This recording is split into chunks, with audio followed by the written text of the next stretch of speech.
Trojan fans, welcome to a special edition of the Peristyle Podcast. It's a Monday lunch-ish time, around 12:30. We're going live here in the USCfootball.com studios, and it's because Connor, Morrissette, and I, Mr. Triple Double, sitting right here next to me, we just got back from USC, grabbed a little breakfast afterwards at Jackson Joe, good spot if you haven't been there. We got to meet, have a little sit-down, about an hour, with USC football new general manager, Chad Bowden. And so it was really nice kind of conversation. We were able to record, and we're going to put a bunch of stories up at USCfootball.com. But Connor and I thought it'd be important to get in here in the studio right away and kind of share our thoughts. Very excited about the future of USC football. You could tell he's got a lot of energy. But I was really excited for this meeting this morning, Connor, and to now talk to you and kind of talk about what we heard. I was excited for it too, and yeah, we certainly learned a lot. I'd start by saying it's a continuation of his introductory press conference. I feel like if you're a USC fan, you felt pretty good about what he had to say after that, and there was a lot more of that today. He talked about with NIL, he said we're as aggressive as anyone. We might even be the most aggressive in our aspirations for what we're going to do in NIL as anybody in the country, and I hope people know that. So he really put it all on the table today and said USC is going to compete with the best in the NIL space. He said the current roster, he feels like it's closer to being elite than other people think it might be.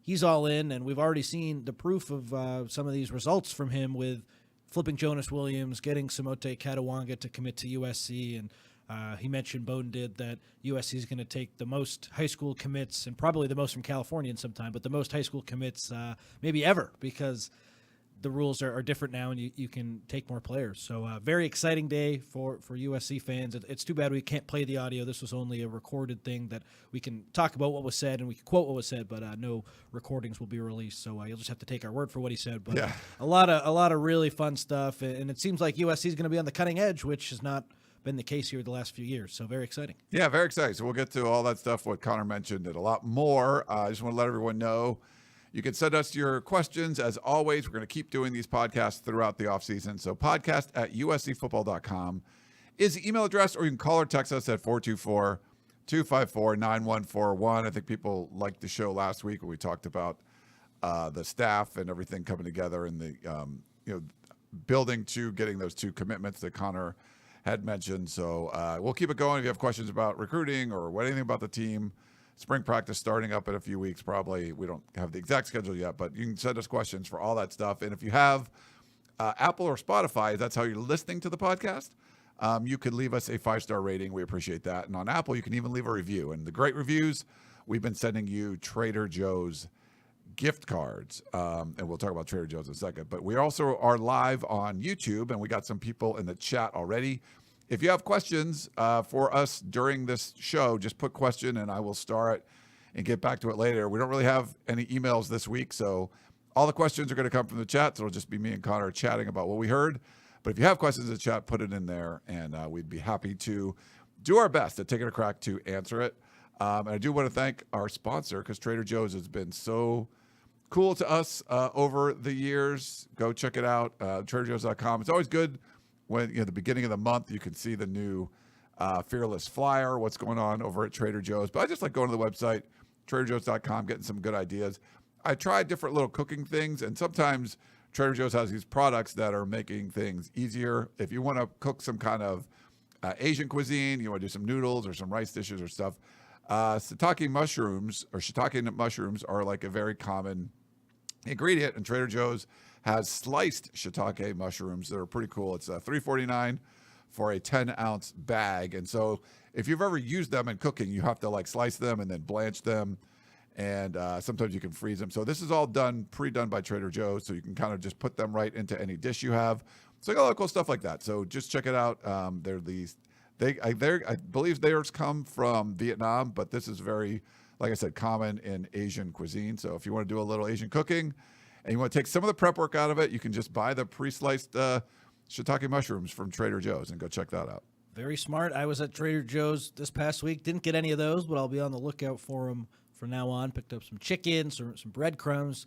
My girlfriend made a lovely chicken piccata, so really enjoyed that. And thank you to Trader Joe's for providing all of the ingredients. Right. Now, your girlfriend's real, right? Chris is the one that's Chris fake? I forget what. Okay, Chris is fake. Even though I've met her a bunch of times too. Yes. Yes. Okay. You guys both have real girlfriends. Yes, That's very, totally very fine. real. Totally real. Scott, shiitake is spelled like, kind of almost like a swear word, but Scott in the chat is like, TJ's is great for shiitake, and he's like capitalized a few different letters, mushroom. Yes, very funny. Yes. Thank you, Scott. But it's, yes, Trader Joe's great for a lot of stuff, but there's some cool stuff. I just always remember going to parties and someone would have some really cool little appetizer that I've never tried before. Before I was really super familiar with Trader Joe's, this was like years ago. And I'm like, where'd you get that? Oh, that was at Trader Joe's. Where'd you get that? At Trader Joe's. And then I'm like, I need to go find where some of this stuff is. So you can go there. Just look. I try to walk down all the aisles and you can find good stuff. Okay. Speaking of good stuff, it was cool to have a little sit down with Chad Bowden because we did this 2 years ago. I guess maybe after Lincoln's first year, he had to sit down with the media. I thought we did something last year, but I guess not. We didn't do anything like that again. But this was nice to have the new general manager available. I mean, he's got a lot of energy. I don't think anyone would doubt that he's fired up for this job. He's really fired up to be at USC. Growing up, talking about being a 12-year-old in meetings with his dad when he's a general manager in Major League Baseball, and how his dad's giving him advice now, even though he doesn't know anything about football. And it just seems like he was built for this job. Like he was groomed to be, I know that's like a trigger word or whatever, but he was groomed to be like a college general manager, even though that position didn't exist even a couple years ago. But it was really nice. Props to USC for kind of making him available. And I think we had, I don't know, maybe 10 or so media members were there, including Yumi and Chris Trevino. And I just thought it was a positive thing. And, some of it's like USC kind of getting their messaging out there, but reaching out to the media and letting everyone that we cover this team kind of understand they're doing things a little differently now. And they're, I think, not just trying to be caught up with what the times are, but to be kind of a trailblazer and lead the way. So it's, I think it was a really impressive morning just listening to him speak today. Certainly seems like they mean business, and he got into a little bit more of why he ultimately came to USC and chose to leave Notre Dame. And he talked about how he didn't say it directly, but pretty much USC is just set up for success in a way that he didn't feel like Notre Dame was. And I don't want to put words in his mouth, but just the action of him leaving the Notre Dame job to take the USC job. He really believes in this place, and he thinks the ceiling at USC is higher than where it was at his old place, which is great news. And just another thing that stood out to me today, Ryan, I remember about a year ago we had Jen Cohen on, and a general manager was like a hot topic back then. And just if you look back at the year, all of the off-the-field stuff USC's done has been really, really good. Bringing in the new general manager in Bowden, retaining Danton Lynn, there is a lot of good stuff happening at USC. And Bowden today, just all of his remarks sort of reiterated that in my mind. This program on the recruiting trail, they're going to be cooking in 2026. And I think today solidified, in my opinion, I'd be surprised if they didn't have a top 5 class at this point. I think they'll be able to get into that top 5 with the amount of recruits that they're going to take, with the fact that they're going to focus so much on this 2026 class in California that's really, really good. They have this personnel staff that is dynamic, and just there's a lot of people in that staff. And Bowden talked about Zaire Turner and Dre Brown and all of the pieces that they've added today, and it's very impressive. So I just feel like they have their act together, and we're going to see the proof in the pudding with this 2026 class, and I think it's going to be pretty talented. I agree. I feel, Connor, that this is going to be one of those situations where, and if you listen to the 2-star composite recruits podcast with Chris and Gerard, talking about, it'd be great to get in that 6 to 8 range, but just hearing what Chad Bowden had to say today, I would tend to agree with you and think this is going to be a top 5 class. There's changes that are happening. I mean, obviously adding these personnel staff. They keep doing it. They've added some really great pieces to this. It's a way to complement the coaches that have got to go out and coach. And he talked about today, you have to recruit too, but having a personnel staff, they revamped everything. I mean, it's like a whole different ball game as far as their recruiting staff goes. It's serious. This is not messing around. They got it. They feel like this is the best, and he talked about this being the best California high school class 2026 in 2 decades. 2 decades. So the fact that there's a lot of local players, that they're going to now focus on local players, which is something that they haven't done over the past few years with Lincoln Riley. We tried to kind of get Chad Bowden to talk about that. He really wasn't going to go into it, but they are focused. He said him and Lincoln Riley together are like, this is a great 2026 local California recruiting class. We're going to focus on that. You put all that stuff together, they already have the number 1 class in the country right now. It's early. He talked about, there could be decommitments at times. They had a lot last year. You're not anticipating as many, if any, this year. It just seems like they are focused on signing a massive class, the biggest, he said, in history. The rules have changed. You can sign more than 25.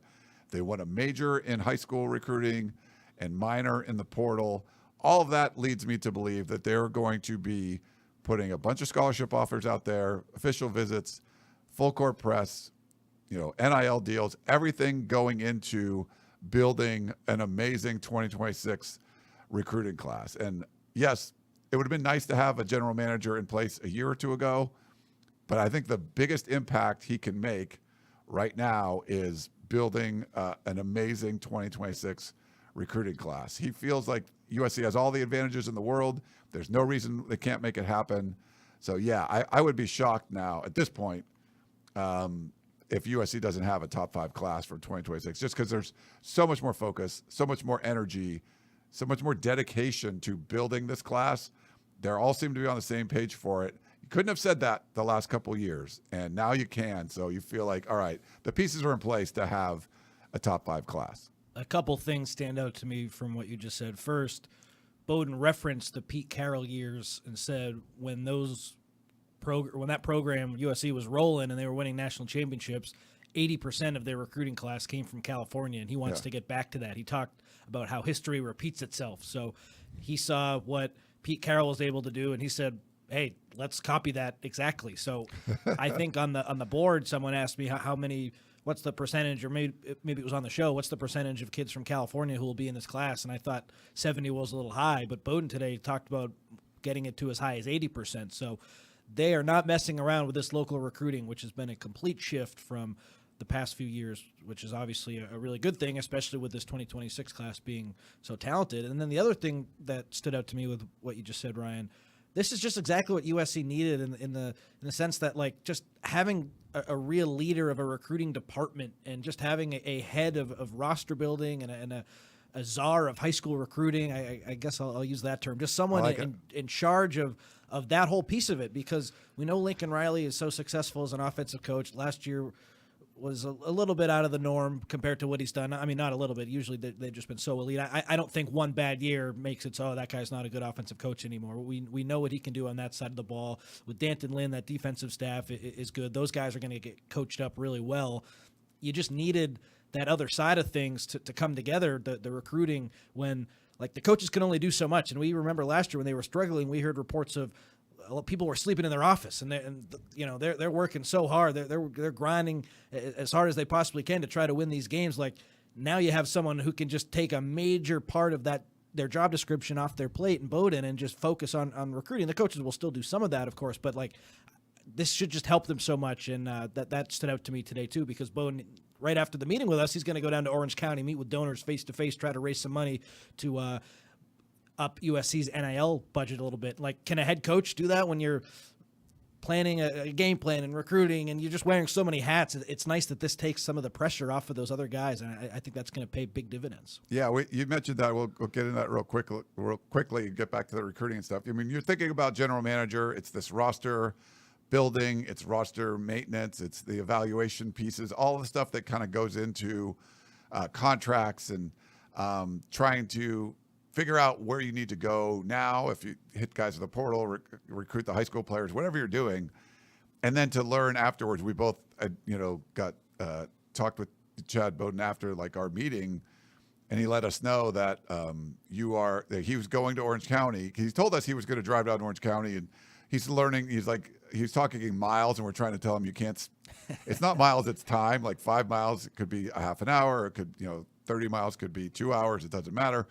But he was going to go down to Orange County and was like kind of asking about the time stuff. And I kind of assumed it was going to be for some high school recruiting stuff, but he was actually going out door to door. Southern California, he's doing, this whole week, he told me they're going to be, he's going to individual donors' homes and talk to people and get them excited. Like, he's got this great vision. He said that him, Jen Cohen and Lincoln Riley, all are on the same page, and the donations are doing great, and he needs to sell this vision that they've all come up with, that they feel is going to take this team that's very close in their his estimation to being elite, and bringing that message out on a door-to-door basis. So pretty impressive. I never thought that was part of his duties, but apparently that's another thing he's going to do. So this week he's going to be meeting with a lot of potential donors. So maybe you're going to knock, if you're out here listening, maybe you're going to get a knock on the door from Chad Bowden. He was known at Notre Dame as having really good relationships with donors, and I think this is a big part of why USC hired him. A million reasons too, but he's known as a fundraiser, and who else is known as a fundraiser? Jen Cohen. So that partnership makes a lot of sense. They are very good at raising money for not only USC athletics as a whole with Cohen, but specifically the football program. Bowden did that at Notre Dame effectively, and it looks like he's off to a great start doing that at USC. And how many times on this show, Ryan, have we talked about NIL and money, and that's the most important piece. Like, obviously relationships are huge, and there are other important pieces too, but if you're not in the game financially, you're really not going to be in the game with most of these premier prospects. So I do think the fact that he's going door to door and seeking donations from some of the USC rich alumni base, like, if you're a fan, that's what you got to be doing. So that's huge. That's another big development we learned today, and another step in the right direction. I've been on this show a million times, talked about how it's really hard to compete with the Ohio States, the Texases, the Oregons, if you don't have a ton of money. And we've talked about how USC maybe has been in that second tier. It looks like they're trying to push to get into that first tier. How can you not love that? That's a big step in the right direction. I think it is. And just talking to him and the feeling you get, and we've talked about this a whole bunch before, that if there's rule changes, if there's a shift in how philosophies of things are done in the sport, USC's always been behind the curve. The wave is gone, and then USC sort of comes in afterwards and figures out what everyone else has already done. The feeling you get was everything's changing, and we'll know next month if this House settlement is decided upon, and there's revenue sharing and all these different aspects to recruiting and how NIL can be distributed and fundraising. All that stuff is different.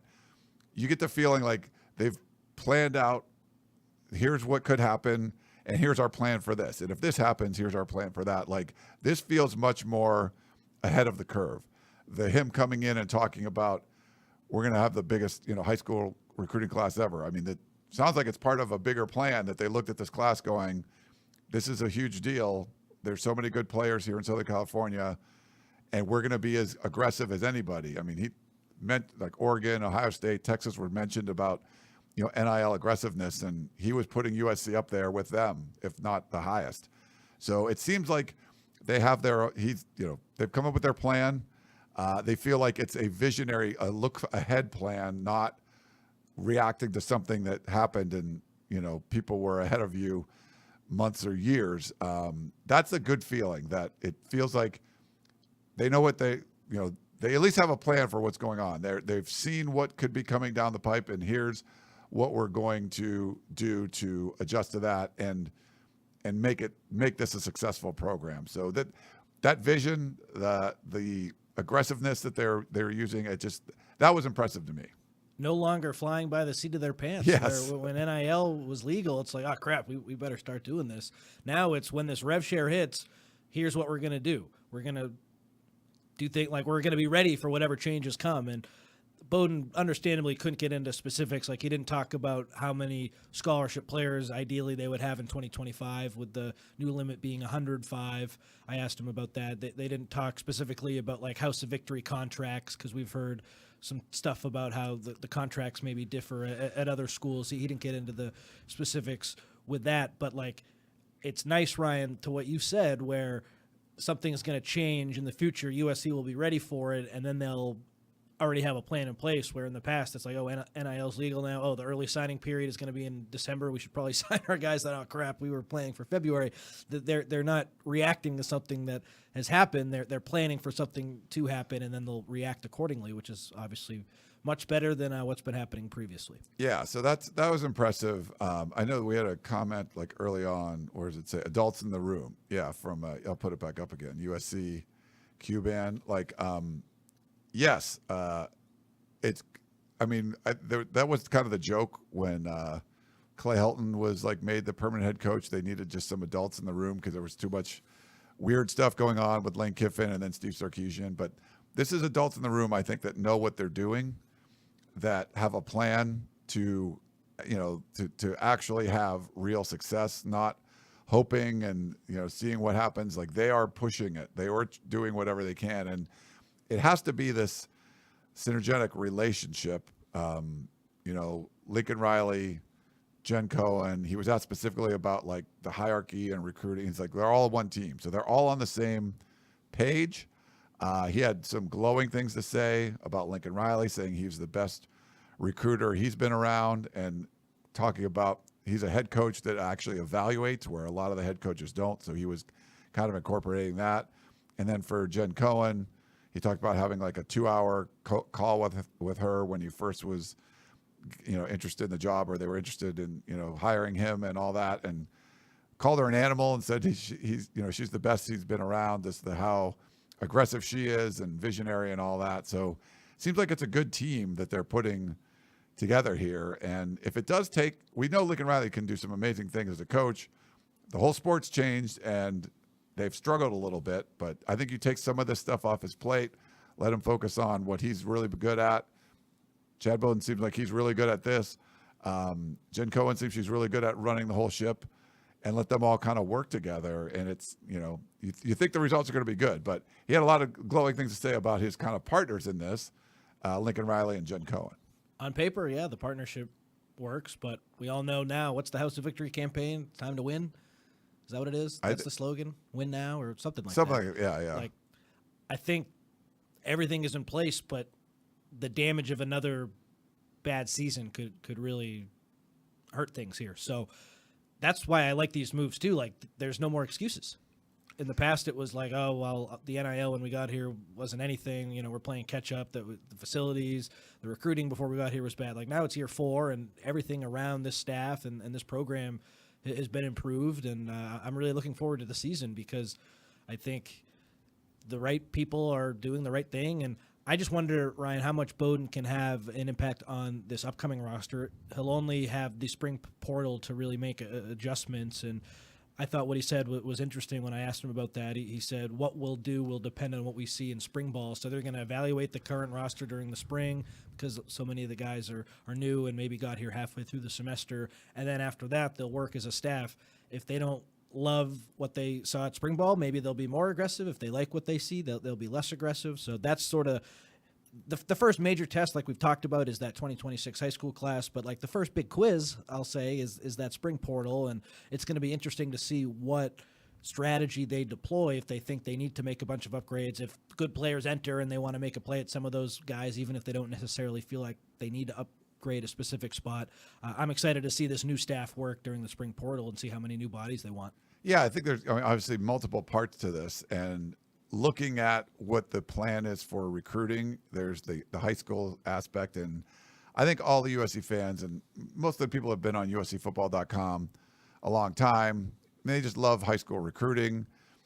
Sometimes portal takes it away from that. I don't want to say it's been diminished with the early signing period and all that, but it's not been the same. But it sounds like their plan is to make this an amazing 2026 high school recruiting class. It's going to be one of the best in the country, and all that. But that's that's something that's going on right now, but it's not something that's going to help you for this current season. What you're talking about is that spring window. So it's that big quiz, that early quiz.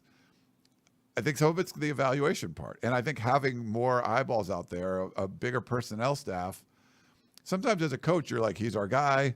And you just sort of like, he's our guy. You're not even like thinking about it. But I think the personnel staff, especially the new guys coming in, can have a fresh set of eyes to look at everybody. And there could be backups at certain positions or potential starters at other positions that they go, you know what, for us to be really good, we need to be better here, where there's not enough depth here, or we need a full-time starter here, or we thought this guy was going to be a starter, but I think he's more of a depth piece, or we thought that, you know, we were going to need to go get a starter here, but this guy's amazing.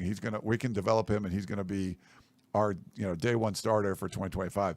I think having these new, you know, the personnel staff there is going to help the coaches and everyone evaluate the current roster, because the spring window could be very important or could be sort of, you know, just lightly utilized. But I think they're going to make the right call. It's like if you've ever, you know, neither Connor and I aren't great golfers, but we, you know, whatever. You're better than me.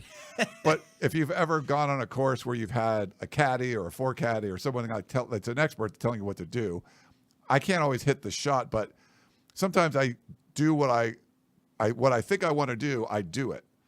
And I do it perfectly, but it was the wrong thing. I hit the front of the green, it's a false front, it rolls off. Like, you should have hit it deeper or whatever it was, or you go to hit the left side because everyone goes to the right.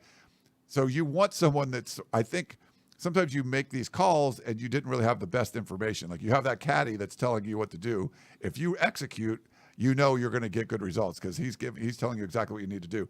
I feel like this new personnel staff can tell, they'll know exactly what they need to do. Do they need to go get a linebacker or a starting offensive lineman or a quarter, whatever it is, or not? And maybe you don't waste your resources going after a guy that, I mean, they probably brought in too many receivers last year, right? Did you need to bring in all those guys? Like, I think they're going to have a better plan. They're like the caddy going forward of, here's what we need to do. Now, will there always be a defensive tackle you need or a left, you know, whatever? Like, not always, but I think they'll have a much better plan to go after what they need to go after or not go after in the spring portal with this new personnel staff. I liked how Bowden said, too, he was asked what happens when your staff really likes someone, but maybe the coaching staff doesn't, or vice versa. And he said, we're going to get through those decisions with confrontation. We're going to stand up for our guys. We're going to, you know, if we believe in someone, we're going to really make that case, and we're going to be confrontational about it. So I kind of like that he's not afraid to really stand up for someone who he thinks could help the program either next season in the portal or in the future from the high school ranks. That to me is really cool, and I sort of think that's what the staff has needed. They've needed someone to push back a little bit at times. So we obviously won't be behind those closed doors, and who knows how much of that will be going on, but it was certainly refreshing to hear that, because I think USC's lost some high-profile recruiting battles in the last couple of years, and I wonder if Chad Bowden was here. Obviously, there's some stuff out of his control, but like if he's here and he's really banging the drum for someone, could some of those battles have gone differently? Again, there's other things that go into that, but just having that opposing viewpoint, I don't think hurts at all. I think it helps and should be another thing that makes me feel pretty good about this new staff, that they're not going to be afraid to really go after what they believe in and who they believe in, and if they think someone can help, they're going to try their best to add them. Yeah, he also talked about USC being sleeping giant. It's one of those things, and when USC's rolling, you're in LA, there's so much stuff going on, it's a big deal. You know, like if you've been around the Lakers when they're winning, like it's a big deal, or the Dodgers. I mean, but USC football can be up there. You know, we've seen that, you know, in the Pete Carroll era. It can be like a rock star status type of program, and you can build a lot of momentum. It's a program that hasn't been able to get out of its own way for the last couple of decades, it seems, and I think there's a lot of hope that they can sort of go forward and do a lot of positive things and be the kind of program that their vision is, that, hey, this can be an elite program going forward. So I thought that was kind of interesting with the sleeping giant talk. Yeah, and he said the program's a lot closer than people think in regards to competing at the highest level. He brought up how USC led in 5 of the 6 losses in the fourth quarter this past season. So, yeah, I mean, that is evidence for them being closer than the record indicates. I understand that. And probably the most interesting thing from the whole press conference, which we tried to press him to go more into detail on, and he didn't. He said there are small things we can change to enhance the football program to help us win in the fourth quarter. And he sort of repeated himself, like, there are small things we can do to enhance this. And, like, you know, the natural follow-up is, what are these small things that can help? And he said, I don't want to get into that. I don't want people to hear this and then, steal our ideas. He said that too with the salary cap. He doesn't want USC's cap strategy out there because he doesn't want other teams to look at it. So I think they actually have good strategies, forward-looking strategies, so he's not going to talk about them because there's not like following someone else's. Like they're trying to blaze their own trail in that. And I like too that puts a little pressure on next season. Like I do think there is some serious pressure heading into next year because of the past 2 years and the fact that Bowden is so confident and he feels like USC's close. Like we hear Lincoln Riley say that all the time, and I guess it's kind of nice to hear another voice say that, even if right now you got to see it before I can totally believe it. But that's what Bowden said too. Like I understand if people need to see it before they can believe it, but trust me, you need to believe in this. So he's certainly going all out, and it sounds like he thinks USC can be pretty good next season too. He does. I think he's very optimistic. I think it was the LA Times who was talking to him about talk about his old employer. Like he was very high on, the reasons he came to USC. He's not going to bash anything like USC's done before he got here. He's not going to bash anything about Notre Dame. And he was kind of getting, talking sort of about, I forget what the question, do you remember the question was about like the success like you could have here versus there or something? Yeah, pretty much like, did you feel like this place had better resources in as many work? Like it was, that's not the exact question, but it was like, did you feel like this place gives you more of an advantage than your previous place? Yeah, I think it was something along those lines. And then he was sort of answering and then, kind of checked himself a little bit. And then I followed up, and the feeling I got was, he didn't go into a lot of detail on this, but it's one of those situations where if you're the head coach if you're Urban Meyer and you're the head coach at Bowling Green and you have a lot of success, what are the different challenges being the Bowling Green head coach versus Utah? And then you have success at Utah. What are the different challenges going from Utah to Florida? Florida, Ohio State's probably the same, but it's a different class. And sometimes you could be the best like Bowling Green coach because you're utilizing their minimal resources way better. But then you've seen people get promoted to better jobs where you have a lot more resources around you, and it doesn't necessarily translate. It could be a little bit of a different beast. And that was sort of my question. I think he kind of looked at me like, yes, like I sort of said what he wasn't going to say, that Notre Dame doesn't have the same kind of resources that USC has. And my question was more about, you were doing more with less. Like Notre Dame was a tighter run ship. Like they didn't have as much NIL, but they still went to the national championship game. You did a lot with what limited resources you had, and you utilized the tradition and all the good things that Notre Dame has. A lot of programs have stuff that you can recruit to. He used that well. USC has been more of a resource heavy, results light kind of thing, where you had more. You weren't getting results that were to the level of where your resources were. And he wasn't getting to that too, but he said that, they have all the resources in the world. He felt like, you can make things work with everything that USC has here. But I think that's sort of what he was alluding to, was that there might be a ceiling on where you are at Notre Dame if they don't increase the resources. USC had limited resources early, and then I think there's been a lot more money and investment involved. Just seeing how he's built this personnel staff, the amount of money being invested into that, to keeping a Danton Lynn, obviously paying Lincoln Riley like $11 million a year. There's a lot. They put a lot of resources into having success, and now it's up to like the guys like Chad Bowden to take that big pile of resources and utilize it the best. And he'd even mentioned they have like 10 guys or whatever in the personnel staff, where Notre Dame maybe had like 7 or 8. So it's a little bit more, but he said in the SEC you might have 30. But that doesn't necessarily mean you're going to have better results. I feel like to him, this was about USC has plenty of resources to be successful. You're not like tightening your belt and still having success like maybe you had to do at Notre Dame. Yeah, I think actions speak louder than words too, where Notre Dame played for the national championship this season and USC was still able to poach the Notre Dame general manager, take him to USC. I think the Notre Dame 24/7 site had a report too that Notre Dame was willing to match the salary for Bowden at USC, and he still left. What does that tell you? It tells you that he feels like USC is in a better place, maybe not next season, but in general in the next 5 years maybe, to win a national championship than Notre Dame is. And that's significant. That's a big deal. The fact that a highly coveted general manager, someone who had success at Notre Dame, sees what USC can be and believes in that enough to move to Los Angeles with his wife. Bowden was talking about how his wife wasn't crazy about the move, but she's settling in. Big part of that was Lincoln Riley's wife has been very helpful. Yes. Like that is huge. And I don't think we necessarily needed to hear Bowden say that to just get that, because when you make that move, it sort of tells you all you need to know. Like, Notre Dame matched the money and he still wanted to leave. Put 2 and 2 together. This place has a very high ceiling, and it's time to win. Yeah. So I think he did a good job with that, and we'll see what he's able to do here. I thought one of the interesting comments was about recruiting. I think the question was about last year, USC got a flurry of like spring big commitments from out of state, and most of them didn't end up on the roster. But he's talked about recruiting like the committed guys harder than like the uncommitted guys. So I thought that was kind of an interesting comment.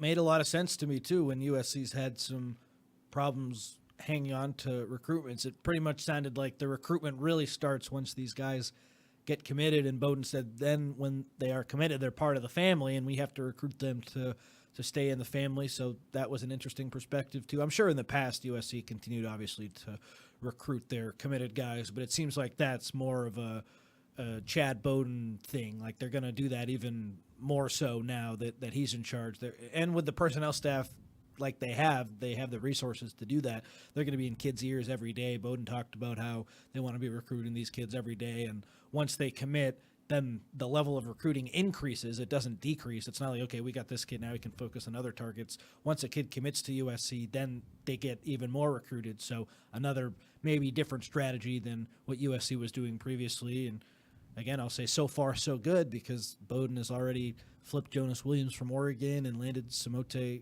Katawanga. People are buying into what he's doing, and it's working so far. It is working. And in general, came away from this feeling much better about the future of USC's roster management. It's just a different beast now than it was a couple years ago, certainly 5 years ago, 10, 15, Pete Carroll, 20 years. Like, it's so different now. And the fact that it was a great offseason for realizing where you're deficient. A little concerning that it took a few years to not be this deficient, but then, finally addressing it. And maybe it took a little too long to address the defensive coaching. I think you could say the same thing about how they handle the personnel department. When Lincoln Riley took over, there was a lot of problems in the program. When Jen Cohen took over, there was a lot of programs in the athletic department. I think they've both been trying to slowly fix a lot of these things.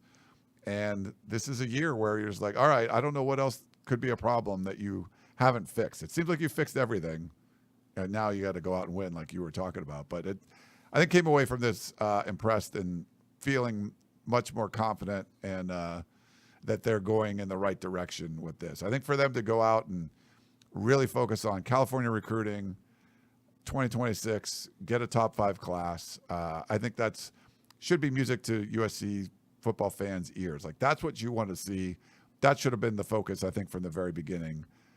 Better late than never. You like to do that now. And I think you keep doing that, and that's how you're going to build a program that can be back and contending for college football playoffs year in and year out.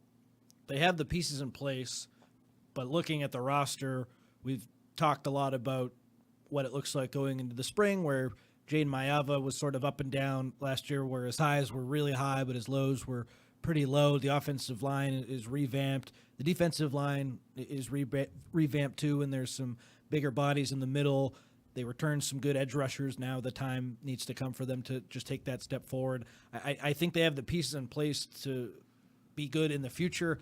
I just don't know how quickly that can happen for next season, because I do think, like, Illinois is having a really good offseason too. They've retained a bunch of players, and they were really good a year ago. Like, they are in a position to have a really good season. Oregon, of course, and Notre Dame will be good again. They'll have some turnover too. Like, I expect USC to take a step forward next season, but as of March 3rd, like, let's see what they do in the spring portal. Let's see what spring practice looks like before we can confidently say like how big of a step that will be. I think we're in agreement, Ryan. Like they don't play LSU. They're not going to go 6-6 again. I don't think, and even 7-5 would be disappointing. Like I think 8-4 or better needs to happen, and I think that's definitely a possibility. But when we talk about like, oh, they have everything in place, and now the results will start. Like they haven't been recruiting at the level you would hope for the past couple of years. That might still be catching up to them. So let's see what they do in the spring, and let's see what spring practice looks like before we can say like, oh, they got everything in place that should just make it happen. I think from 30,000 feet they do.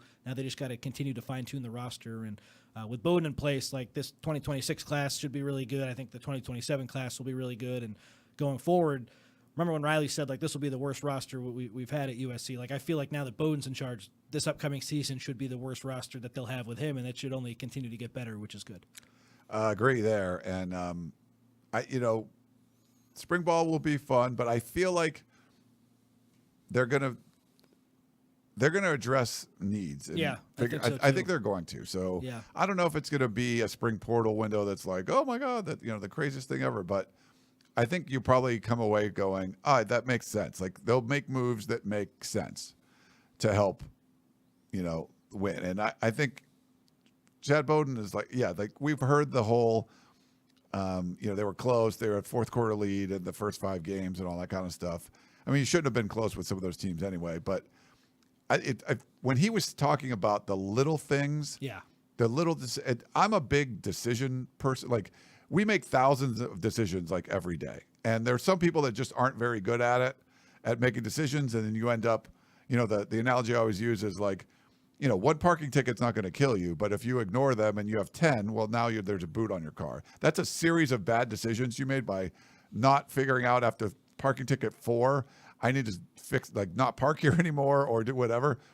There's people you kind of, and I think USC's been part of that where, we could do it this way. And then you like not realize like, no, that's not taking you down the right path. We can do this way. And, again, after again and again, you get these bad decisions, and all of a sudden you're like in this big hole. You're like, what happened? I feel like now with the people that have been added there, with the support you're getting in the athletic department, better decisions are being made like today, like something you're doing in your off-season workout that maybe you don't even know about, and that helps for tomorrow. And then by the time spring comes, it makes this better. And by the time you get to the season, you've made so many more good decisions throughout the last 8 months that they produce some results. It's not always about one thing or making one mistake on the field.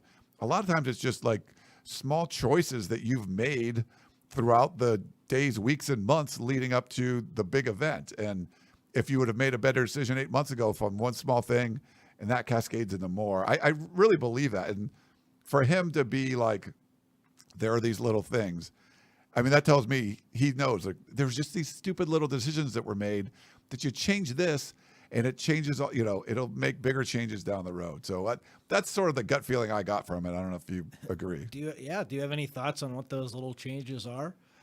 No, I mean, like maybe for road trips, leaving at a different time. That's a hot topic. I don't know if that makes any difference. I'm not going to say that's a problem, but like, could it be something like that? That's that's kind of a big decision, like a singular one. I just think there's other ones too, where like, it's just even the philosophy, like the recruiting philosophy, like they have the number 1 class in the 2026 right now, but to keep it and to get the best, California class, and to keep the local guys, and to not let Oregon come in here and have first round draft picks that were from Southern California that only stayed up there 3 years, whatever it is. It's like you needed to have a different philosophy about recruiting high school players in Southern California. If your thoughts are they're not that good and blah, blah, it's like you're making the wrong choices early. So I think maybe that's an example of just like, here's our philosophy of what we want to do. And 3 years from now, there's a guy that's at Servite that it was a super stud, but you were there recruiting, maybe not the greatest player in the world, but you were there and you made an appearance 3 years ago, and that had an impression on the kid. And then when it comes around, there's not talk about USC doesn't care about the local high schools. So kind of decisions like that where maybe you don't get a recruit for 2026 or 2027, but because you focused on that, by the time 2028 comes around, these guys think USC is the greatest thing ever, and it's because of little stuff you did years before. That makes a lot of sense. Yeah, I totally get that. So if you're coming up, like, say you're a 10-year-old kid right now and you see all these really talented 17 to 18, 19-year-old kids going to USC, all the best in Southern California, you're a 10-year-old kid who's really good. Like, oh, okay, the best go here. I'm going to do that. So that makes a lot of sense to me. And just makes you wonder why they weren't doing it sooner, but we've talked about that a lot. And like when you have that philosophy, so that's kind of been the philosophy, right? Like we've been harping on not being recruiting locally for the last couple of years. Did it have it, maybe year one, did it matter as much? But by year 2 or 3, where the perception is USC doesn't care about, that didn't come from one weekend. That came about from a couple years of not focusing on it, So those are the kind of decisions, like, yes, if you went to Modern Day, like in whatever, April of 2022, would you necessarily get a recruit from that? And he was going to help you win games that year? Like, no. But by the time the class of 2024 comes around, like that might have had an impact on it. That's kind of more what I'm talking about. That makes total sense to me. And yeah, it seems like they're doing that now. So I keep finishing all my thoughts with step in the right direction, step in the right direction, step in the right direction. So hard not to feel pretty good right now about what Chad Bowden's bringing to USC. All right, why don't we got some questions in the chat. So if you're watching us live on YouTube, we're up to like 172 people right now. Woo. That's cool.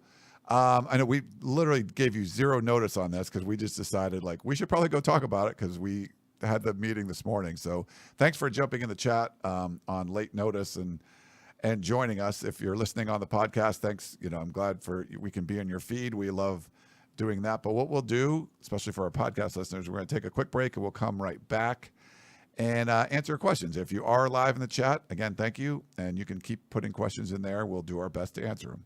Back in a minute, everyone.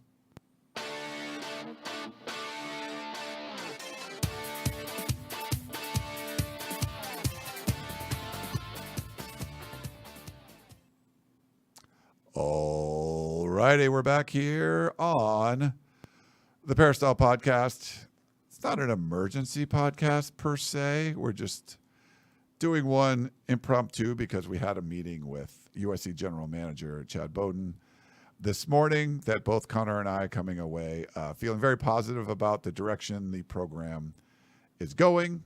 We're going to do some questions from the chat. If you're watching us live on YouTube, thank you once again, and we will continue to answer these. If you have more, you can put them up there, and we'll do our best to answer them. Okay, first up, since we're talking a little recruiting, CT says, any commits this week? It seems like one could be coming this week. Usually when USC on X releases a video like they released, I think, yesterday or Saturday, a commit follows pretty soon thereafter. So I think there's a chance one happens this week, but I'm sure Gerard or Chris probably know more than I do. Yeah, we'll see. Things are going in a positive direction. That's good. Let's go with Blackie Chan. He says, do you think USC will be the portal king this year, even though Lincoln wants to focus on high school developing? No, I don't think they're going to take enough guys from the spring portal to really launch that ranking into the top 5. Let me just see where they are right now. Yeah, so they had the number 19 ranked class in the 2025 transfer recruiting for the winter portal. If they add a couple guys from the spring, that could go up. But the winter portal or the portal rankings are weird, where if you just take a lot of players, that can artificially inflate your ranking. Like Colorado was really good a couple years ago because they took 1 million recruits, so that's tough to gauge. But I think, Ryan, USC, like, maybe I'm forgetting someone, but they took Greedy Vance, Jay Fair, Gavin Meyer last year before or after the spring. After spring, yeah. So I feel like they'll value quality over quantity in the spring and just try to get impact pieces. So I don't know how many impact guys they could add when they're pretty good at the majority of the positions on the roster. Yeah. All right. Let's go with SD Trojan. He says, do you think Chad Bowden will mend the fractured relationships with the coaching staff of local premier high school programs? Riley really did something to piss them off, it seems. Hope it can be fixed. Absolutely. I think he can, and it sounds like he is doing that actively. Yeah. With who's the tight end? Chad Savage coming on board too. Like, that guy has these great relationships with high school coaches in Southern California, with Chad Bowden, who's recruited Southern California well at Notre Dame. Like, they're going door to door and talking to all these high school coaches and mending relationships. And I absolutely do think that they're trying to improve their image. And Bowden said today, again, 80% of the kids in this class potentially will be from California in 2026. That's what they want. Like, they're prioritizing, they're going out of their way to show people that that's the goal. And I do think they're doing a lot to mend those relationships, which seems like a big step in the right direction. Yeah, Ted says smash the like button. Yes, Thanks, so Ted. if you're watching live or just the replay or wherever you can do it, leave us a rating on the podcast. 5 stars, great. Like the stream on YouTube, on our YouTube channel, Inside Troy. We appreciate all that. But thanks, Ted, for the reminder there. Let's go THAC21. What do you guys know about Joe DeRazio and what his role will be? So that was some news this morning. I'll put a picture of him up on the screen if you're watching on YouTube. But any word on the new staffer that's being added, Connor? I don't know a ton about him. We were having breakfast after this meeting when this broke. So, yeah, hadn't been a lot of time to research it or anything. Yeah, so he's the director of football strategy and assistant running backs coach. This move happened after we met with Bowden. It would have been great to ask him, hey, what's a director of football strategy in your department look like? What does that job do? So I'm not really sure on that. And then assistant running backs coach. Has USC had one of those lately? Anthony Jones is the full-time coach, and I feel like a lot of the analysts and assistant coaches have either been on defense, or there's one offensive guy who doesn't work with the running backs. I wonder why they felt the need to bring in an assistant running backs coach, but they did, and this guy seemed like another solid addition. But outside of that, I can't really say much. Yeah, literally just learning about it too, so we didn't have much time to research into that. But 247 broke that news out on the X platform, so that was cool. Let's go to Trojan X Squirrel. In my opinion, Tom is target number 1 right now. Any thoughts? Great question, and I don't know if he's target number 1, but he would be target number 1 to me. So Tom is a modern-day defensive lineman, an interior defensive lineman. He's committed to Oregon in the 2026 class. If you follow any of the high school reporters who cover football in Southern California, you'll see his name. I think his full name is Tamuhini Tapui, and he is a beast of a defensive lineman. I love guys who project really well at the next level, who also produce at the high school level. Yeah. He checks both of those boxes.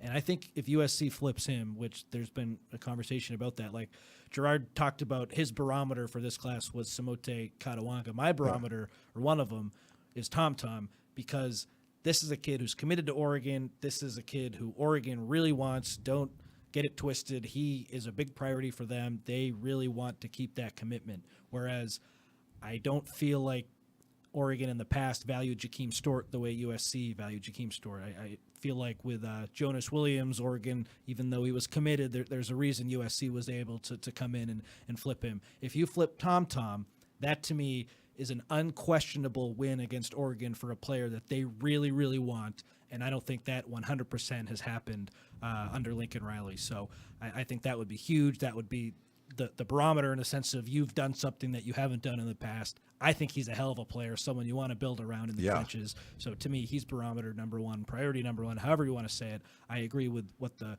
questioner asked. I don't know if he's the staff's number 1, but he's certainly high on their list, and they really want him to come to USC. He was at the junior day. He would be a huge addition. Yeah, I think major piece if you add him.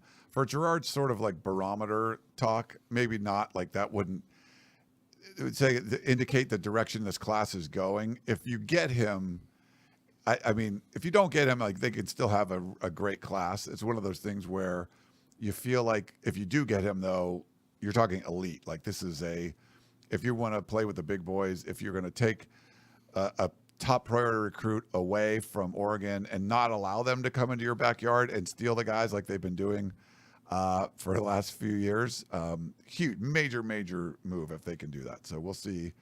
And I can guarantee you, like a guy like Chad Bowden, as soon as that came up, he'd be coming up with plans to try to recruit this kid and get him to stay and all the reasons why it's better for you to stay here than to go away and all that stuff. Those kind of things that weren't being done before. I'm not saying that USC is going to flip them and it's going to be for sure, but there's not going to be some kind of half-assed effort to like try to recruit him and see if it would work.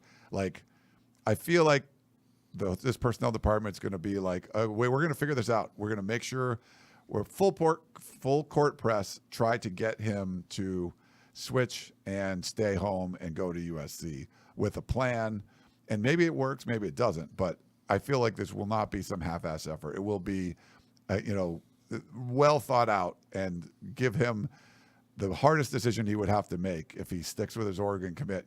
Good for the kid, but they're going to put a lot of pressure on him to not do that, in my opinion. Yeah, I'm right there with you. And if they don't get it done for whatever reason, it won't be for lack of trying, like you said. I agree with that. And you're fighting against the decisions I was talking about. Like, if you have the same kid that's in 2027, you've probably made a lot of better decisions recruiting locally this whole year.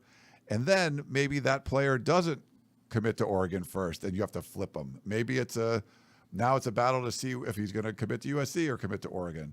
So you're coming in behind a little bit, but focusing on these local recruits, yes, you can do a good job with 2026, but it builds a foundation for 2027 and 2028, where I don't think they built that foundation focusing on local guys the last couple years leading up to this class, if that makes sense. Yeah, no, that makes perfect sense. Brandon had a question/comment. I'm glad the program went through what they went through so that we can build upon and get better. We also wouldn't have the coaches and staff that we would now if things didn't go the way they did.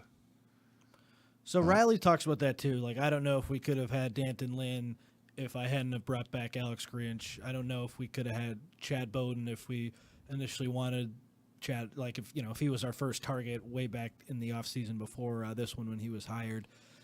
To me, that does make sense, but I think that lets them off the hook a little bit, where it's like you needed to do this sooner, and you have a great staff now, so that's good. But like, what's the value to that if it's late? Like, if you could have done a 75% better job and gotten these people in earlier, would that have equated to more wins last season? Who's to say for sure? So they do, in my opinion, have really good people in place now, and ideally you would have wanted them to be in place before. If that wasn't possible, was it worth the bad seasons to wait? Like, that's sort of the $1 million question.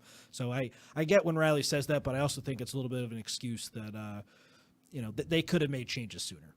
I agree with you there. Like, yes, and we heard the same thing. Like when the Mike Bohn staff didn't fire Clay Helton right away, and it did make sense. Like, you probably wouldn't have got someone of Lincoln Riley's caliber if you had fired him 2 years earlier.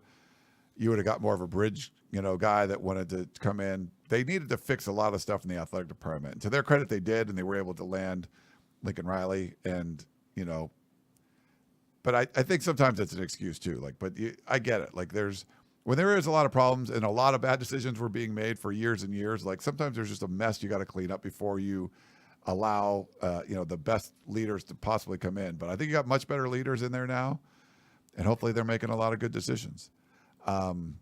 Next comment. What a name here. DeMontre Darty. I like that. Will there be a quarterback battle between freshman and number 14? A lot of people have talked about this. I think if there is between those two players, it would come later in the season. I have a hard time believing that a true freshman, Hassan Longstreet, even though he is an early enrollee, would show enough in spring and fall camp to truly push Jade Mayava for that QB1 spot.